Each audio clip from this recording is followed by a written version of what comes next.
Hey everyone, in this video I'm going to teach you how to install an app from the App Store onto your iPad. So the first thing you want to do is you want to click on the App Store icon. As you can see, you'll get some suggestions here. So we're going to look for some free apps. Okay, so these apps seem good enough. Let's try and install this as a test. So you tap on that and then you come here. This is the button you need to press.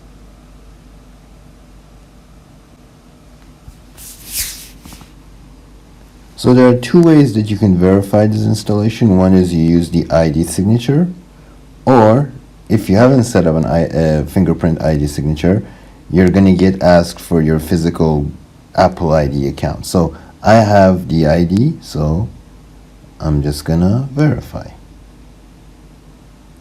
Now you will see that once the installation is right, you'll see this little circle getting filled with this blue bar. That's a sign that the installation is still going on and you want to wait a little bit just so that it is over with.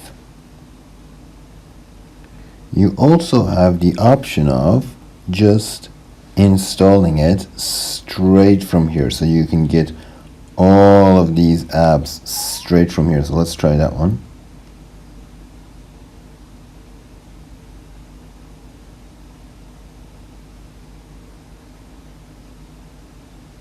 Again, I get asked for my ID signature and I provide it.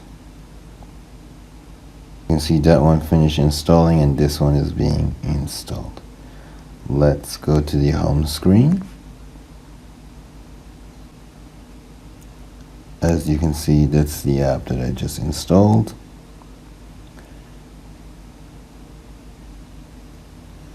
Also, when you see this is either an app being updated or it's an app being installed. It is being installed in this case. It's not going to be usable until the circle is full, and it's going to look something like this. So that is how you install an app from App Store on your iPad device. Thanks for watching the video. If you liked the video, please make sure to click thumbs up, subscribe to the channel, check out similar videos like this if you're interested, and if you have any questions, ask them in the comments section. I will see you later. Bye bye.